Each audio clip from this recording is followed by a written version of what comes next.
Tonight what I want to do is I want this Devar Torah to be a lead-in to Rabbi Finley's presentation on communication. And so it's not going to be really a discussion of this week's Parsha, but I'm going to be pulling verses from the Torah and a lot more verses from the Talmud, which I'm not a really big Talmud scholar, but I found very interesting that will give a Jewish perspective, I hope, of marriage and relationships. And so marriage is sometimes damned as a ball and chain, right? And sometimes praised as joy forever. Actually, neither one of these hit the mark or hit the target. But if we're going to look at either one of them, it's the latter that tends to be much more supported by the data. And our Torah also supports that marriage is actually more of a joy forever than it is a ball and chain. And so I want to pull a couple verses. These verses that I'm going to pull first are going to be verses that everybody is familiar with. But I want to make a couple remarks about them because it's profound. Man should not be alone. How many remember that verse in the Torah? Okay, so what does it say? The Lord God said, it is not good for man to be alone. And when does that appear in the Torah? In Genesis. It's actually chapter 2, verse 18. And then there's a following verse that says, Therefore shall a man leave his father and mother and cleave to his wife, and they shall become one flesh. So let's start with the first one. Why is the first one so profound and so important? First of all, it comes early in the Torah. And actually, it's the first thing that God claims as, names as not good. And what does he name that's not good? Loneliness. It's actually the first thing that's claimed as not good. So very important. Secondly, a lot of people who've written about this verse talk about how, while much of the Torah we can take metaphorically, this verse we have to take literally. And the reason for that is that it really is not good to be alone, for man or for woman. It's not good for health, it's not good for society, and the data supports that. Don't have enough time to get into all of the things about that and statistics and the data about it, but depression rates are higher amongst people who are not married. Suicide rates are higher. Admissions to psychiatric hospitals are higher. Also not good for society. Many more of the crimes, huge amount more, committed by unattached men.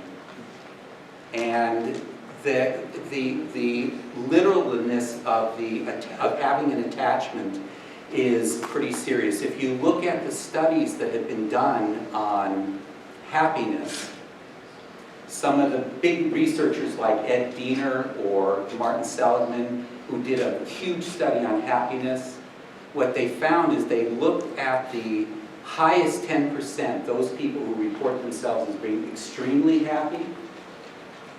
Virtually everybody in that category, save one person, was married, involved in, or reported that they were involved in a romantic relationship. So perhaps the single most robust fact about marriage across all surveys is that people who are married tend to be happier than people who are not married. You believe it? Yeah. Not necessarily. and we're going to get, that is, the rabbis and the sages were aware of that also. So let me pull some verses here from the Talmud.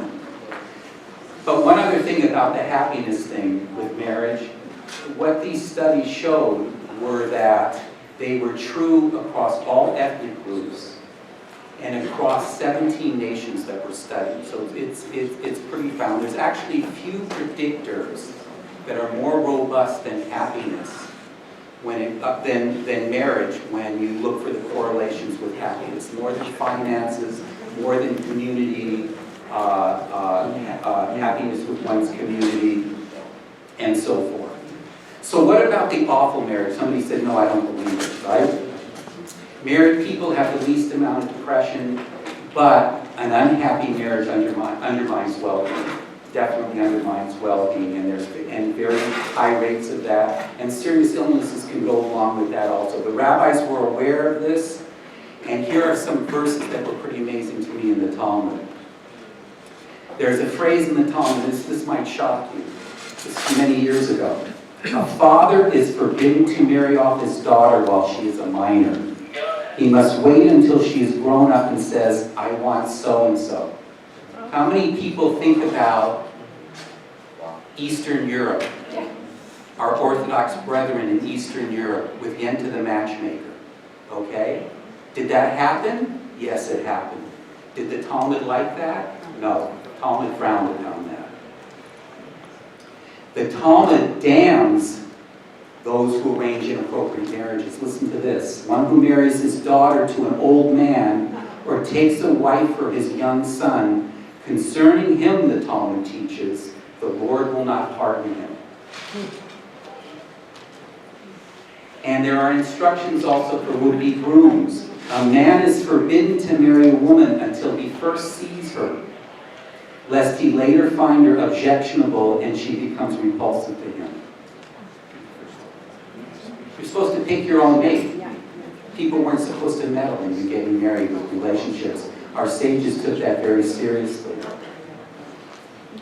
And then immoral reasons. Whoever marries a woman for her money will have disreputable children. You know what that means? Not that the children are going to be flawed, but the children are going to be like him who fixed the marriage. There's a saying in Yiddish folklore that I found while I was looking through some of this, which I thought also pretty cool. A youth need not obey his parents if they urge him to marry not the girl he wants, but another with money, for they are not acting properly. How's that for this community here, where, you know, what we want for our children? Think about it. And then, hold on to your hat on this, okay? Because I think this is pretty profound from our Talmud sages. This is before psychology existed. Listen to this, some instructions for husbands and wives. A man must always be exceedingly careful to show honor to his wife. You like that, women? Yeah. He should not hurt her with sharp words, since women are more apt to cry than men when insulted. Can you copy that and email that to everybody? Listen to this, it gets better. For the men's perspective. It gets better. Hold on, I said hold your hat. You'll be out. Hold your yarmulkes. You'll be out. One way to show this honor is by consulting one's wife about all important decisions. If your wife is short, bend down to whisper to her and get her opinion. In other words, what the Talmud is saying is just because men were bigger, don't forget this is, what is the Talmud, 1,000 years ago? 1,400 years ago. Remember this. In other words, just because you may be physically larger than your wife, don't assume that you're greater than her because of your size. And here's one that caught me.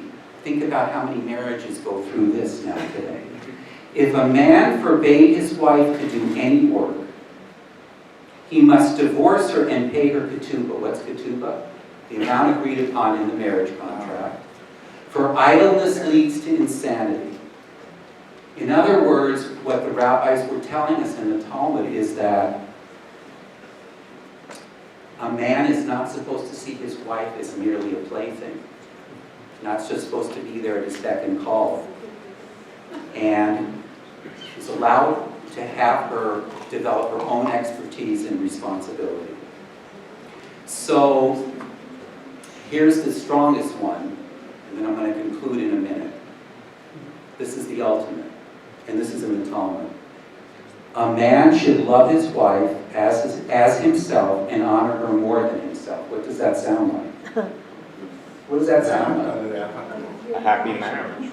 It sounds like a restatement of love your neighbor, right? Love thy neighbor as thyself. That's how critical they took it. And where do we see that verse in the Torah? Love thy neighbor as thyself. Come on, that's the most important. Leviticus. Who knows the chapter and verse? 19:18. It's Leviticus. And they took this and made this part of marriage. So let me conclude just with two things. One, since I was introduced as a psychologist, what do social psychologists say about marriage? Yes, bad marriages. Overall, though, marriage is better. Being attached, having a commitment is better. So why does this institution work so well? Why was it even invented? It sounds like kind of banal questions, but nah. Can you hear me okay? But nah, not ordinary questions. And there are social psychologists who study this, and one who I think is pretty profound about this was somebody named Cindy Kahan at Cornell University. And what she said is that there's three types of love. Three types of love. Quickly.